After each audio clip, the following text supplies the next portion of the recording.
tema se llama el temor de Dios. Proverbios capítulo 1, primeros 7 versículos. Hermano Luis Evelio Ascanio, bienvenido. Mire, hermano, qué bueno. ¿Cuántos se gozaron en la alabanza? Amén.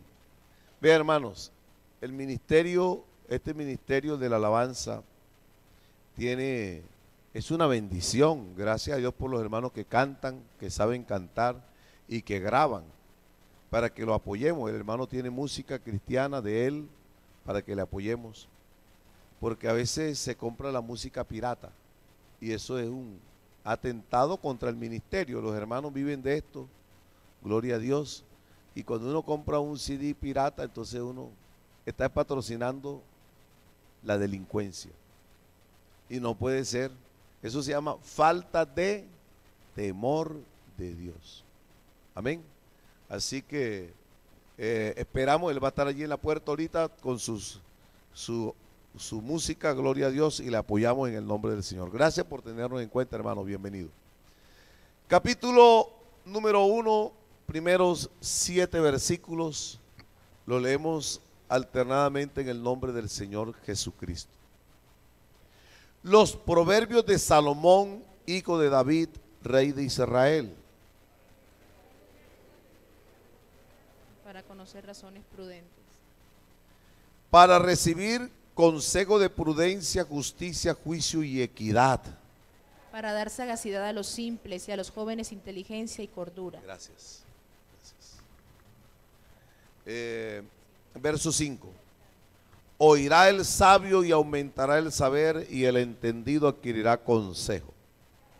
Para entender proverbio y declaración, palabras de sabios y sus dichos profundos. El principio de la sabiduría es el temor de Jehová.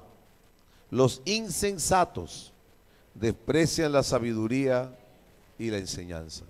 Amado Señor Jesucristo, te damos gracias por tu grande amor y bondad. Gracias, Señor, por tu palabra. Te hemos alabado, exaltado, hemos glorificado tu nombre. Ahora te rogamos, Señor Jesús, que nos hables al alma. Nuestras mentes y corazones están dispuestas a ti y atadas a ti para ser formadas por tu palabra. Y pon tu temor en nuestras vidas y enséñanos a vivir una vida agradable a ti en todo tiempo. Dame la palabra, Señor, que necesita el alma de cada uno de nosotros. En el nombre glorioso de Jesús. Amén y amén. Siéntense, mis hermanos queridos.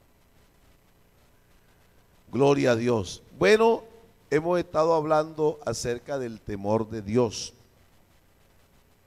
Yo le decía a los hermanos que esto es importante y es muy fundamental, porque una de las señales de la venida del Señor, acuérdense que respecto a la venida del Señor tenemos señales que son para el mundo.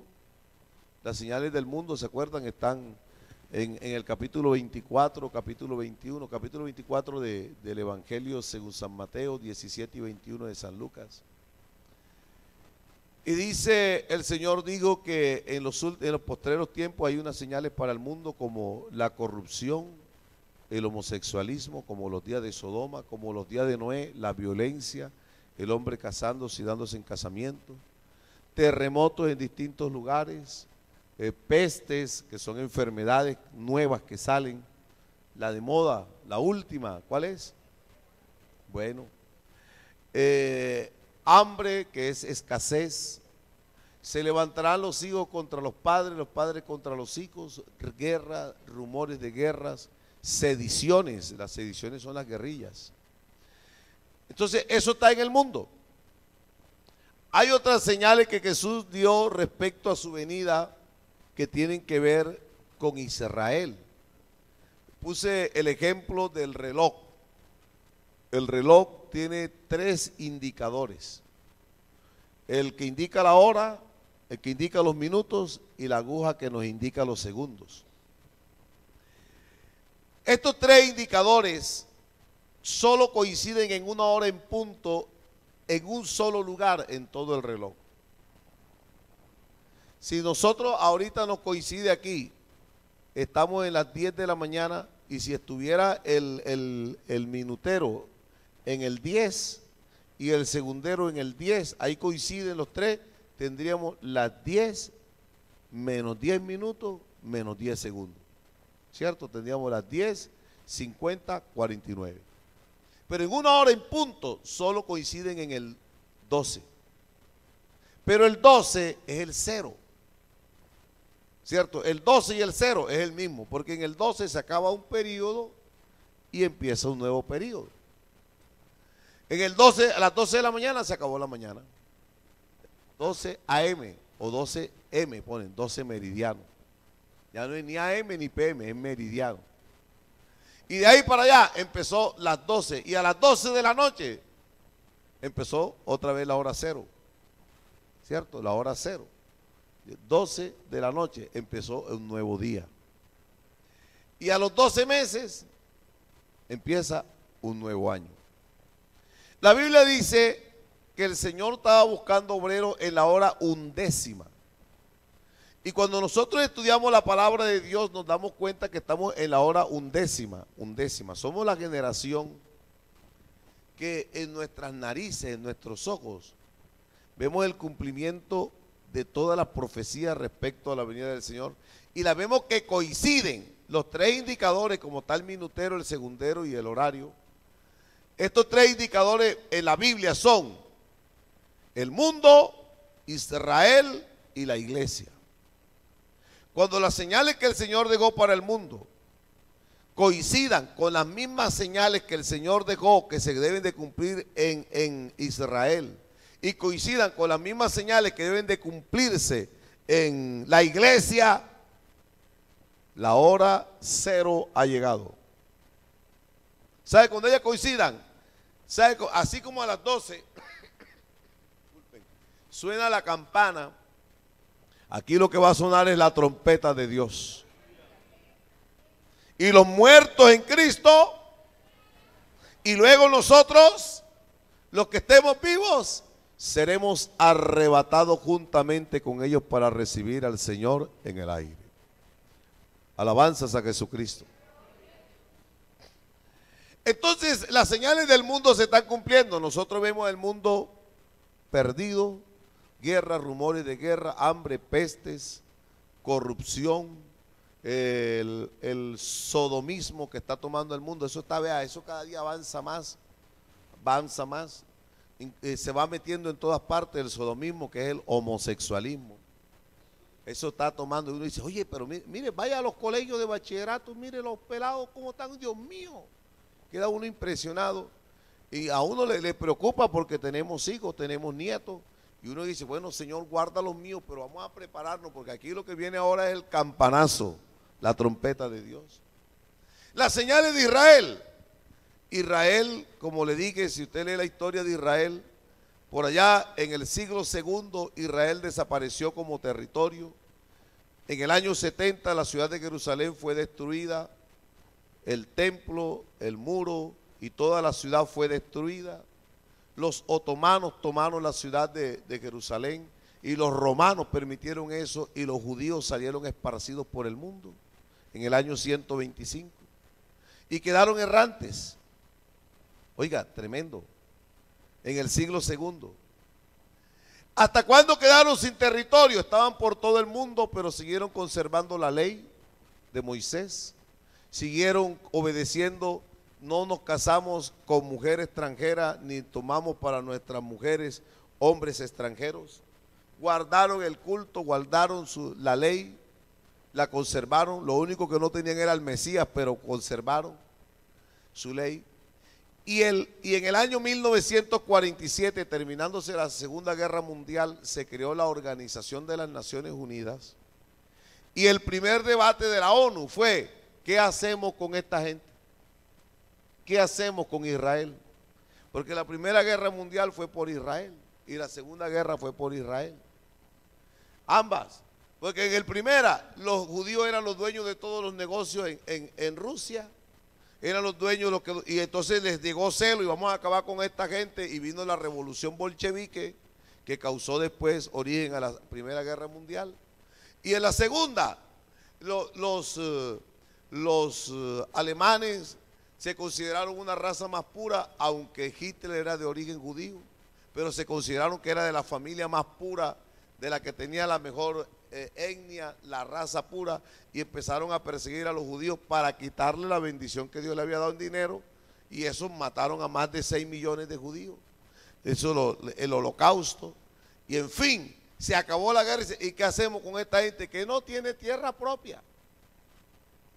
Que no tienen territorio, no tienen país, pero siguen siendo un pueblo con una identidad. Y entonces, el 12 de mayo de 1948, se le devolvió a Israel su territorio, cumpliéndose una profecía que está en Ezequiel 37. Cuando el profeta se paró ante el valle de huesos secos y miró toda esa multitud, millones de huesos secos en gran manera, secos. Oiga, después de 20 siglos, ¿quién no se va a secar? Y le dice, ¿vivirán estos huesos? Y le dijo el profeta, tú lo sabes, Señor. Y le dijo, profetiza. Y la escritura dice que el profeta dice, profeticé conforme el Espíritu me dijo, huesos secos, oíd palabra de Jehová. Y al instante cada hueso buscó su hueso y se unieron y le aparecieron tendones y músculos. Y fue un ejército armado para la batalla. Y sigue diciendo más bajito, no es así como haré yo con mi pueblo Israel, al cual yo traeré de los 4 extremos de la tierra y volveré a su territorio. Oiga, eso estaba profetizado 700 años antes de Jesucristo.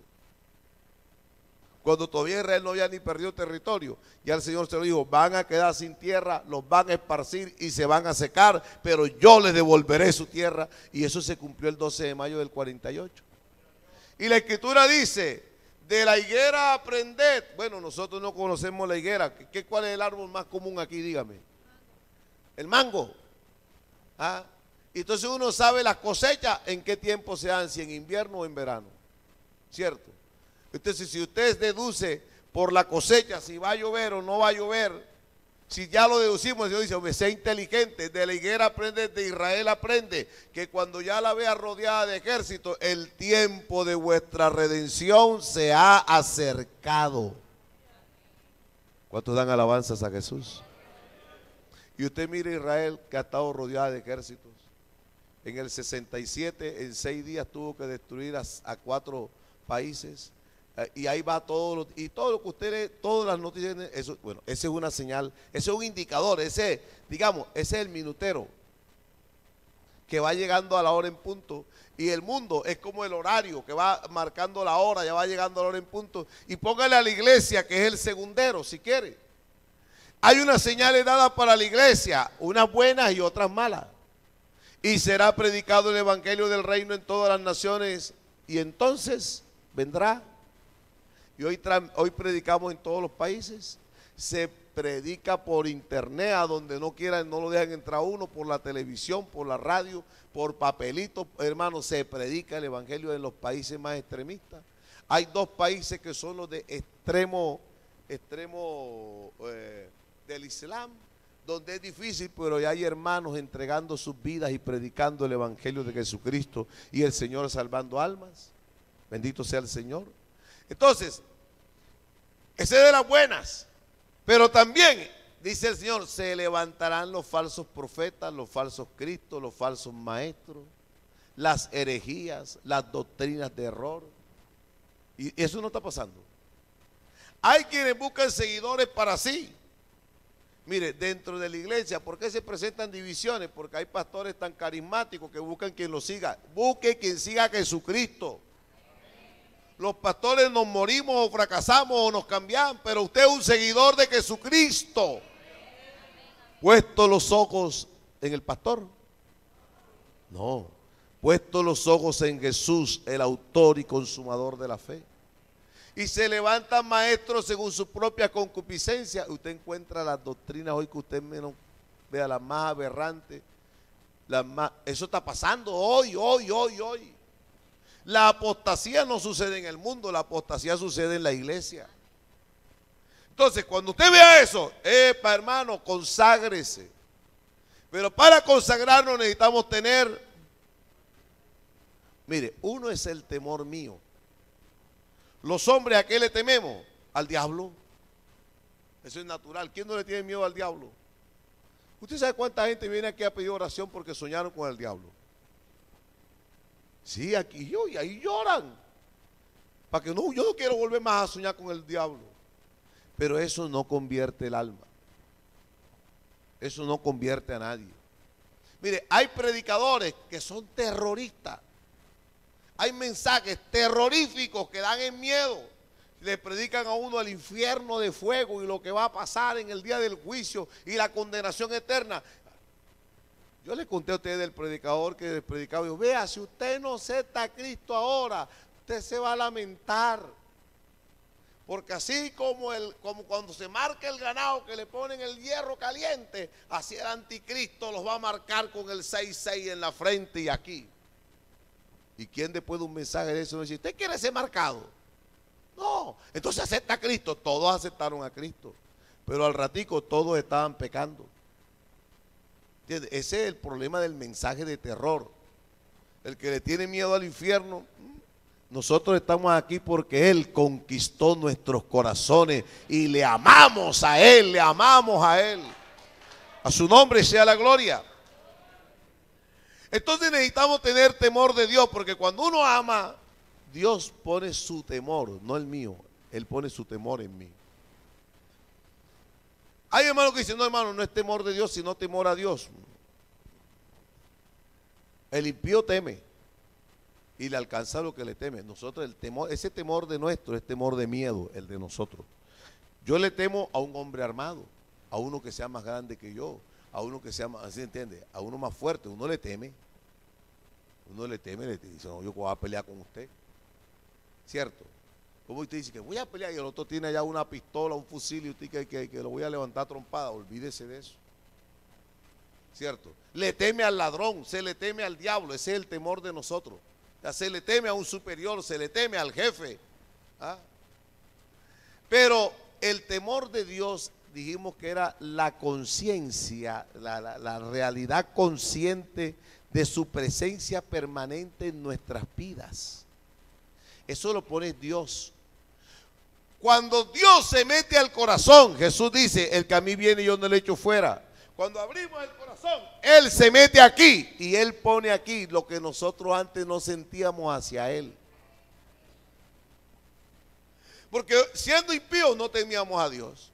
Decíamos mentiras, hacíamos lo que nos daba la gana, andábamos como si fuera, y con santiguarnos ya era suficiente. Eso era suficiente. Cuando la conciencia lo acusa a uno, entonces se iba allá y bueno, se hacía cualquier práctica religiosa y se calmaba la conciencia. Pero ahora es que Dios se metió aquí, ya no vivo yo. Amén. Ahora ¿quién vive aquí? Y cuando Él se mete aquí, ve hermano, hay una expresión de un anciano de nuestra iglesia, es muy jocosa, muy linda.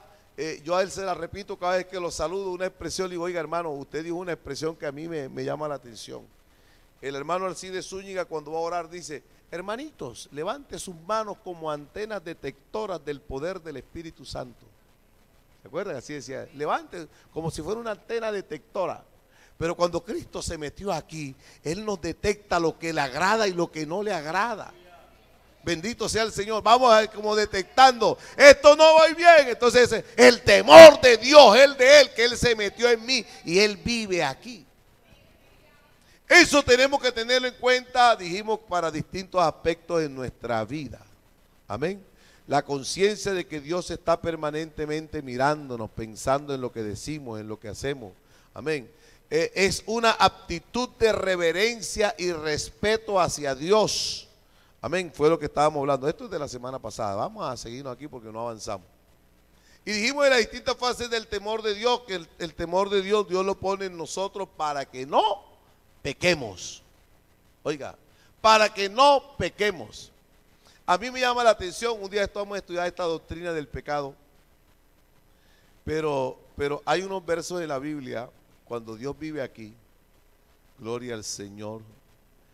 Hay un versículo por allá en Primera de Juan, gloria a Dios, que nos puede ayudar Amén. Dice el verso del capítulo 3 de Primera de Juan, por favor. Dice: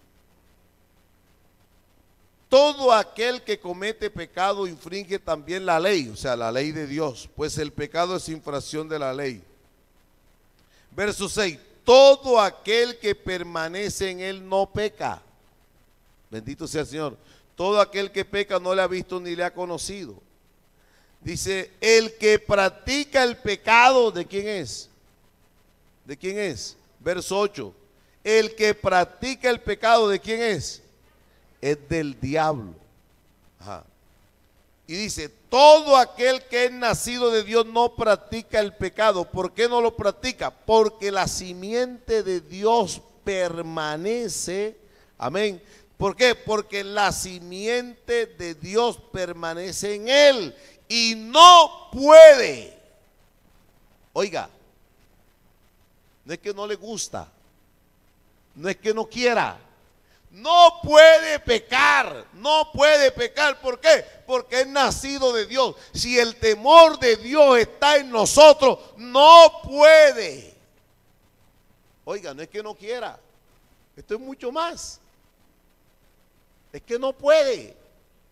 Oiga, hermano, no le llama la atención esa expresión. No puede pecar, no puede. Si lo intentara, si fuera tentado, si fuera seducido, el temor de Dios le hace rechazar eso.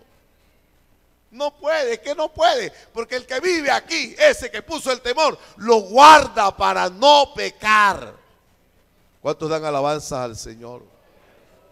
Entonces Dios puso el temor en nosotros para que no pequemos, para dirigirnos, para que gobernemos bien. Puso el temor para que le sirvamos. Amén. Así que recibiendo nosotros un reino inconmovible, tengamos gratitud. ¿Dónde está una alabanza de los agradecidos? Yo estoy agradecido con Dios.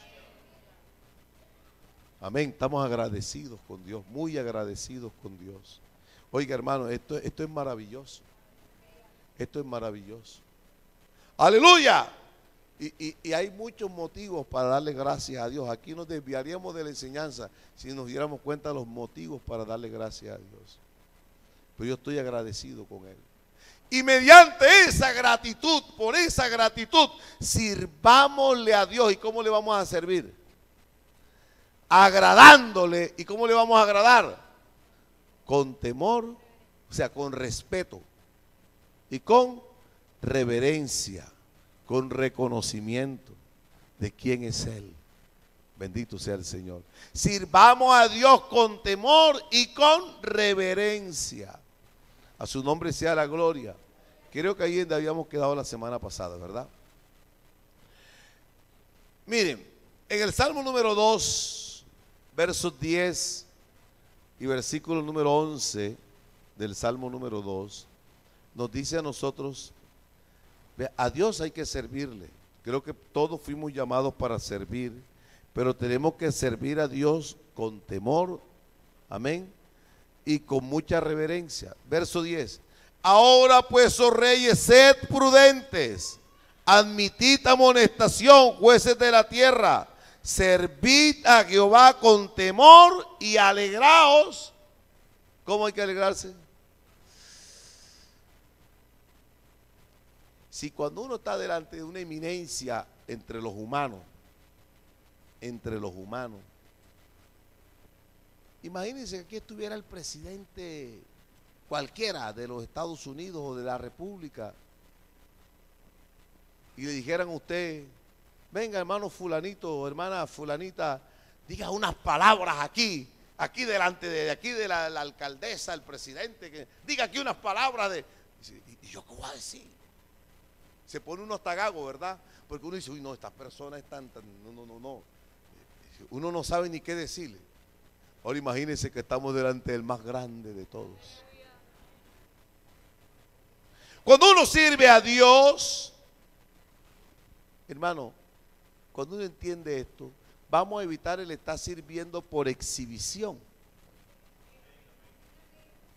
Entonces yo canto para que me vean cantar, yo quiero el reconocimiento y el aplauso de la gente, o predico para que me digan, ay, qué lindo predicó. No, Señor, uno cuando está sirviendo a Dios, digo, Señor, ¿qué mandas tú a decir a tu pueblo? Dígame, ¿qué digo? ¿Qué digo? Mire, la oración de todo predicador es, Señor, ¿qué digo? Dígame, ¿qué digo? Y cuando el Señor le dice, ¿qué dice? Uno dice, ahora dígame, ¿cómo lo digo, Señor? Dígame, deme la gracia, dame la sabiduría. ¿Cómo lo digo? Predicador pregunta, ¿qué digo y cómo lo digo y cuándo lo digo? Porque los que servimos a Dios tenemos que decir eso, estoy con reverencia.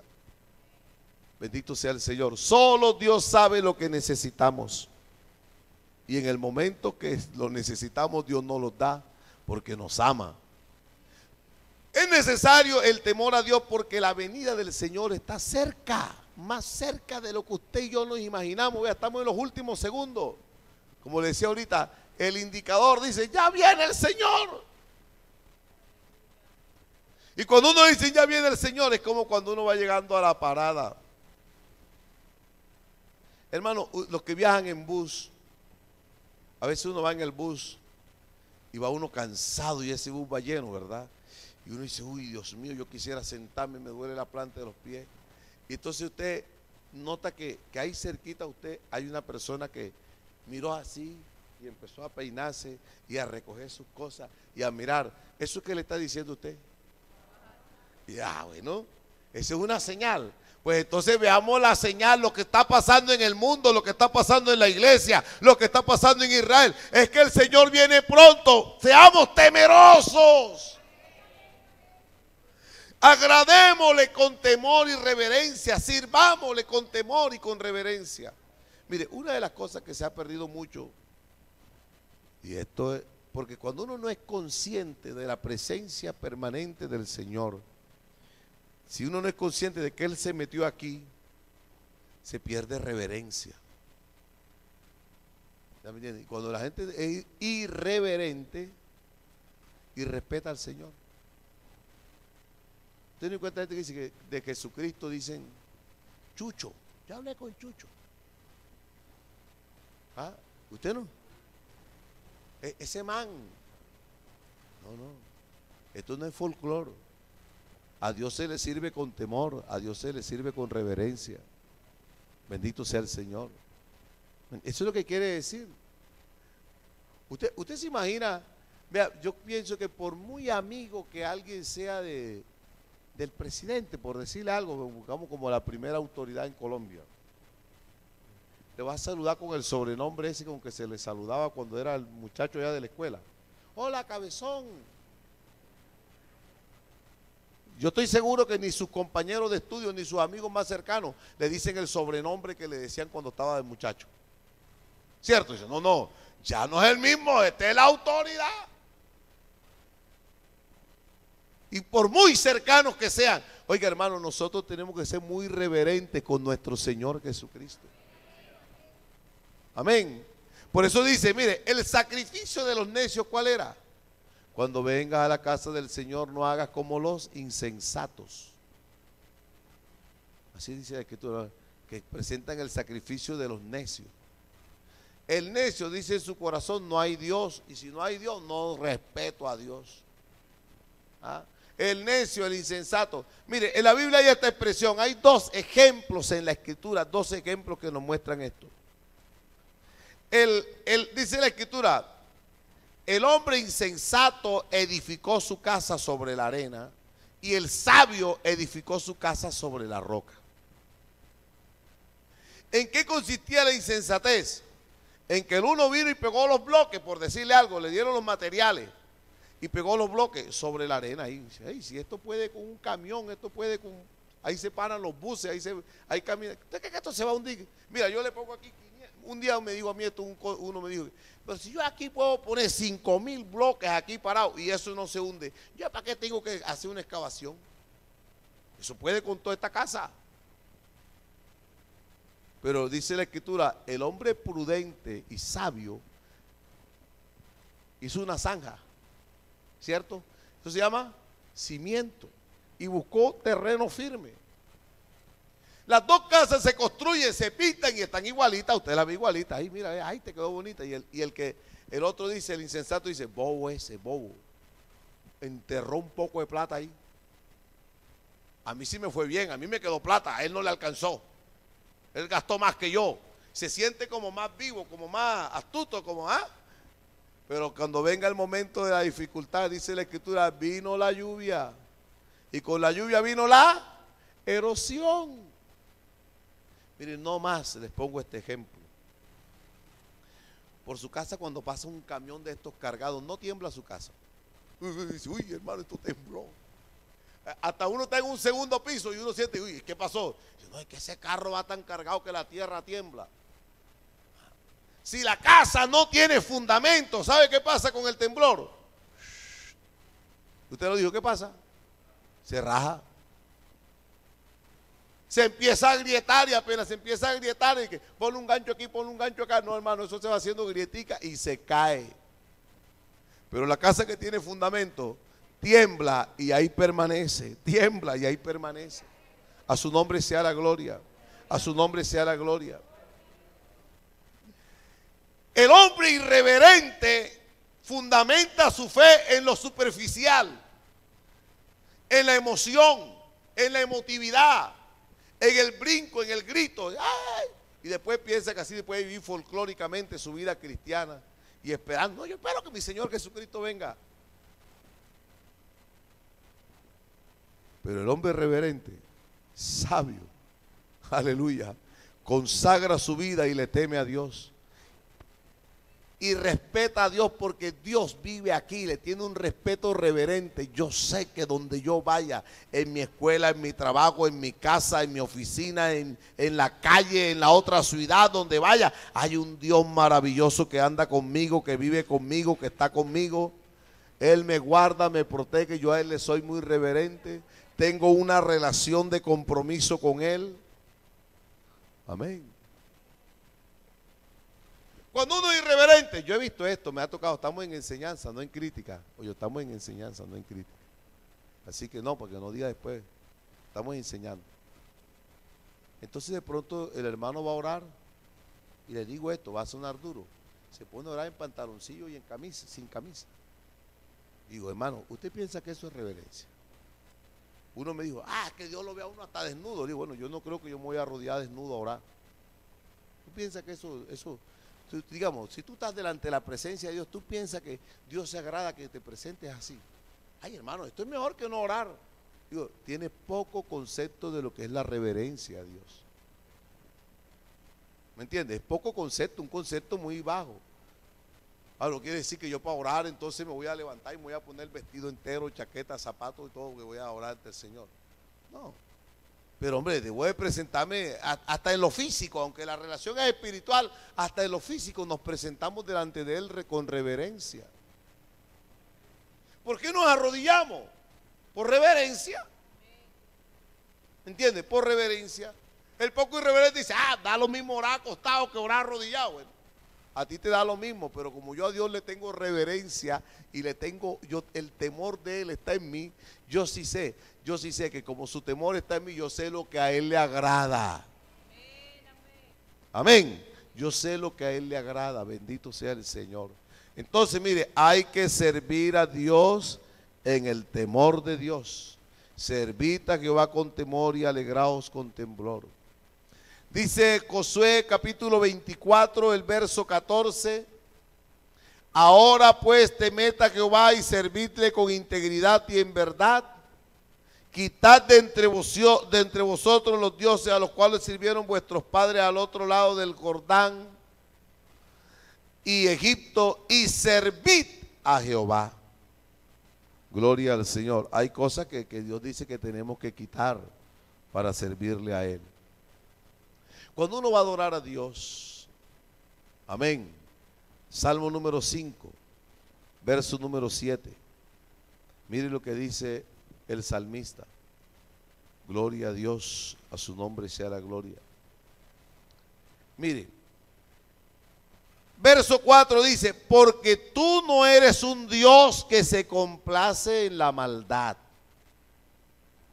El malo no habitará junto a ti. Los insensatos no estarán delante de tus ojos. Aborreces a todos los que hacen iniquidad. Destruirás a los que hablan mentira, al hombre sanguinario y engañador abominará Jehová. Mas yo en la abundancia de tu misericordia entraré en tu casa. Adoraré hacia tu santo templo. ¿Cómo adoraré? En tu temor. A su nombre sea la gloria. El malo no tendrá relación con Dios, lo destruirás. El insensato tampoco. Ahora, ¿será que yo no he pecado? Sí, sí. Pero Dios, yo me agarro de tu misericordia. Oiga, la misericordia de Dios, dice la Escritura. ¿Sabe de qué tamaño es la misericordia de Dios? Desde la eternidad y hasta la eternidad. Bendito sea el Señor. Así es. ¿Y qué es la misericordia? No nos ha pagado conforme a nuestros pecados. O sea, nos merecíamos un castigo y Él tuvo misericordia de nosotros y nos perdonó. Aleluya. Y entonces dice aquí el salmista: yo por la abundancia. Oiga, hay que reconocer, ¿no ha sido abundante su misericordia? No nos ha perdonado muchos errores el Señor. Pues entonces, como Él ha sido tan misericordioso, vamos a adorarle, entremos en su casa y adorémosle en su temor. En su temor. Que Él ponga su temor en mí. Porque el temor mío es distinto al de Él. ¿Me entiende? El temor mío es distinto, pero el temor de Él cuando está aquí, aleluya, eso nos hace vivir una vida agradable a Él en todo tiempo. Alabanza al Señor. Proverbios capítulo número 14.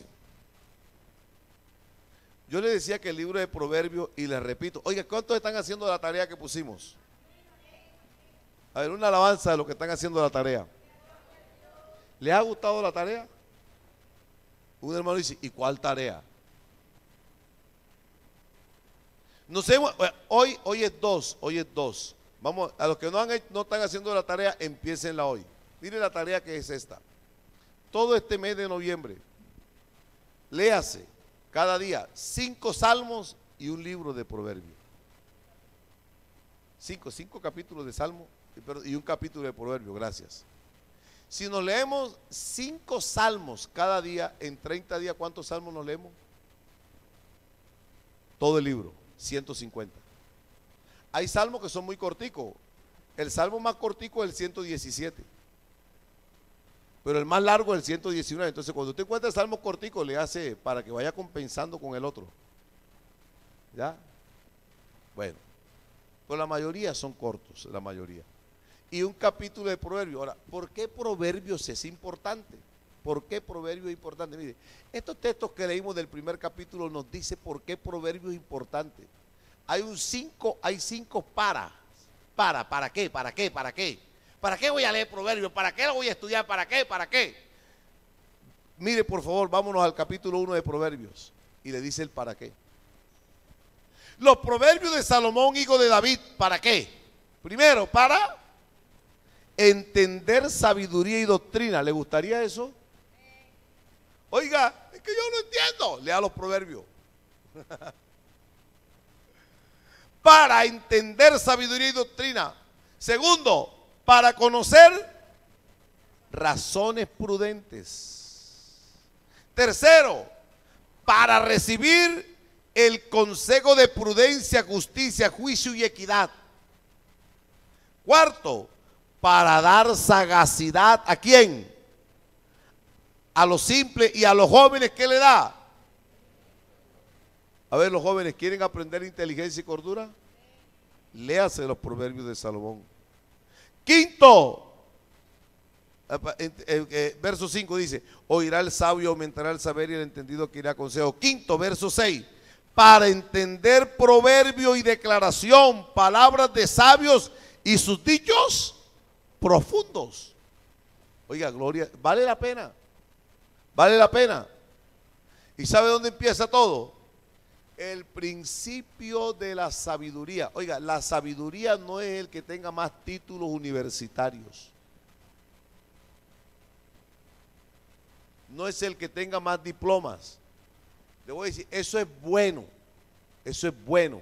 Pero la Biblia dice que el conocimiento envanece.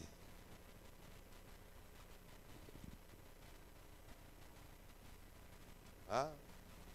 Eso es lo que da el conocimiento. Pero la humildad viene de la sabiduría. Amén. El conocimiento envanece, pero la sabiduría está con la humildad. La humildad está con el sabio. Y entonces dice, el principio de la sabiduría, el inicio de la sabiduría, ¿dónde está? Es el que Dios puso en mí. Su temor. Amén. Los insensatos aborrecen la sabiduría. Y si alguno tiene falta de sabiduría, dice la Escritura, ¿a quién se la tiene que pedir? El cual la da ¿cómo? Y sin medida, sin reproche. Yo les he explicado ahorita a los hermanos qué es el reproche. Ustedes saben cuando uno le está enseñando a los hijos algo. Por ejemplo, las tablas de multiplicar. Esas tablas de multiplicar, que cómo entran, ¿verdad? Bueno, los muchachos de hoy ya no se las saben. Yo les he dicho que en mi época las tablas entraban con correa. Pero hoy día ya no, ya los muchachos entran con computador, con calculadora, con internet, con celular. Pero ¿se acuerdan cuando se aprendía la tabla de multiplicar? Dice, oye, pero ¿hasta cuándo? Usted nunca le ha dicho a su hijo cualquier cosa. No te lo he dicho, ¿hasta cuándo? ¿Hasta cuándo? Saide, otra vez lo mismo. ¿Te acuerdas cuando te regañaban, Saide? Otra vez lo mismo, ese reproche, otra vez. Pero Dios no nos dice otra vez, sino que Él es paciente para con nosotros. Si alguno tiene falta de sabiduría, pídasela a Dios. Y el principio de la sabiduría, el principio de la sabiduría está en Dios. El principio de la sabiduría es el temor de Dios. Él es el único que da sabiduría. Conocimiento te lo da la lectura, el estudio. Pero la inteligencia también viene de Dios. ¿Qué dice la Biblia? Y el apartarse del mal es la inteligencia. Entonces, Proverbios 14, versos 26 y verso 27. Dice así la Escritura. En el temor de Jehová está la fuerte confianza y esperanza tendrán sus hijos. El temor de Jehová es manantial de vida para apartarse de los lazos de la muerte. A su nombre sea la gloria. En el temor de Jehová está la fuerte confianza. Estos confían en carros, aquellos en caballos. Como dice el salmista, estos confían en sus habilidades, otros en sus recursos. Otros tienen su confianza en sus relaciones, mas nosotros del nombre de Jehová tendremos memoria. Ellos flaquean y caen y nosotros también, mas nosotros nos levantamos y estamos en pie. Por eso dice el Salmo 20, salva Jehová, que el rey nos oiga el día que lo llamemos. Y el rey es el Señor que vive aquí. Cerca de ti está la palabra, dijo el apóstol, ¿verdad? Cerca, ¿dónde está? En tu boca. Aquí, cuando Él se metió aquí, cuando Él se metió ahí está cerquita. Bendito sea el Señor. Por eso es que su temor, Él lo puso en nosotros. Cuando Él pone su temor en nosotros. Gloria a Dios. Hay una ciudad en que tienen una imagen de Jesucristo. Sobre una colina que es así, no es muy alta, pero tiene más o menos la colina va inclinándose así como unos 15 metros y está una estatua grande, el Cristo Redentor con los brazos abiertos, un manto que cae aquí, una estatua como de 6 metros de alto o más. Entonces está sobre una lomita así y como es una loma, en esa loma hicieron gradas donde la gente va y bueno, allá a esa imagen le ponen velas y todo. pero como la pared es alta de aquel lado, de aquel lado, en la parte de espalda, están los fornicarios, allá se van los novios allá a fornicar, se van los drogadictos a consumir, como que dice Cristo, para acá, de frente no, pero por atrás sí lo puedo hacer, acá no te das cuenta. Ese es el concepto que tiene el hombre que no tiene el temor de Dios, que a Dios se le puede esconder y a espalda de Dios puedo hacer algo, pero cuando Dios puso su temor es que Él se metió aquí, donde yo voy Él va conmigo, y donde yo entro Él entró conmigo, y lo que yo hablo Él lo escuchó, y hasta lo que pienso Él lo conoce. Entonces, ¿qué pasa? Que ese temor de Dios aumentará los días. Los impíos, sus años serán, los años de los impíos serán. El Salmo 73 nos muestra a nosotros la actitud del impío. Logran con creces los antojos de su corazón, se jactan y hablan necedades y hacen lo que quieren. Y parece que no hubiera Dios ni ley para ellos, hasta que me metí en el santuario de Dios y dije, Señor, ¿qué pasa? Y el Señor me dijo, no te preocupes, los he puesto en deslizaderos. El tobogán, después que usted se fue en el tobogán, dígame, ¿quién lo aguanta? ¿Ah? Allá con subsidios por allá tiene un parque que se llama Piscilagos y tiene el megatobogán de Colombia. Eso tiene como 400 metros de largo.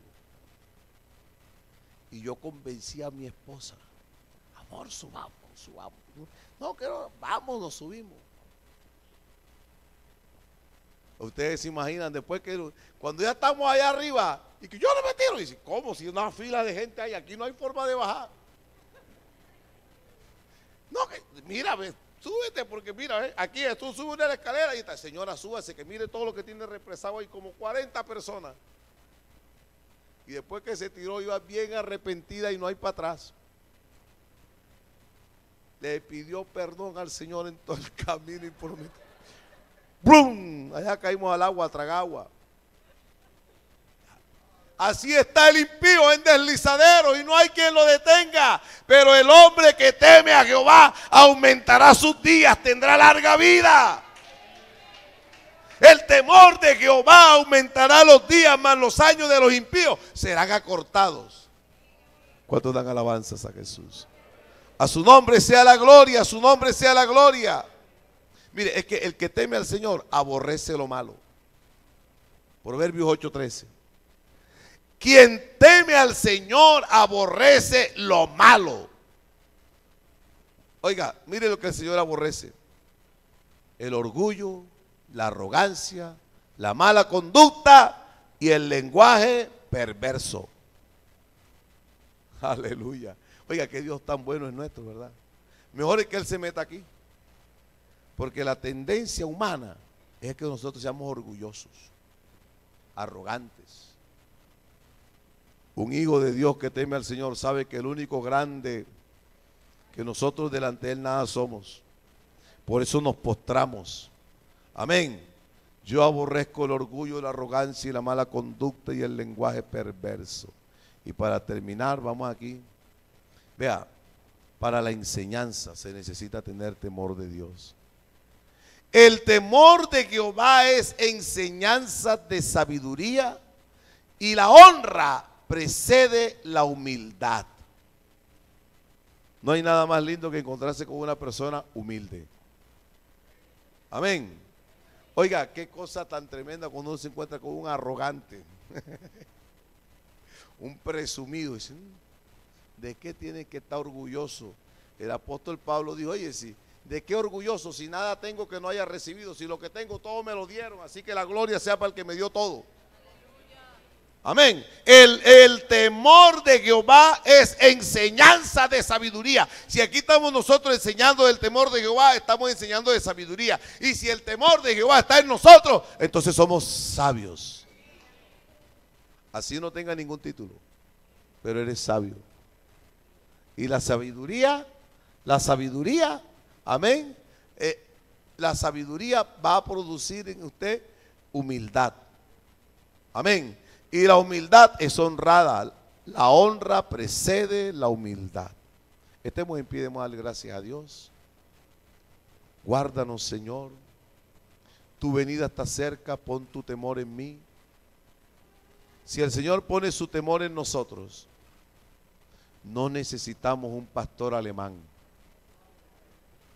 ¿Sabe quién necesita un pastor alemán? El pastor alemán llega y lo huele. ¿De dónde vienes? ¿Qué hiciste? ¿Qué llevas? ¿Qué tienes? Pero si el Señor está en nosotros, aleluya, su sabiduría está en nosotros y su gracia nos guiará. Y la bendición de Jehová aumentará nuestros días y seremos exaltados por Él. Adora al Señor. Mire, hermano, a veces uno lucha contra tentaciones y dice, yo no puedo, yo no puedo, yo no puedo. Dios dice, tú sí puedes. Abre tu corazón y dile, Señor, métete y tu temor está en mí. Si yo soy consciente de tu presencia en todo lugar, no puedo pecar porque tú te metiste aquí y no puedo. Ya es no debes, ya no es que no te guste, sino es que no puedes. ¿Por qué no puedes? Porque hay uno que nos guía, que nos dirige, que vive aquí, que nos guarda, que nos protege. Padre celestial, amado Jesús, te honramos, te glorificamos, te exaltamos, te damos gracias, Señor. A ti sea la gloria siempre.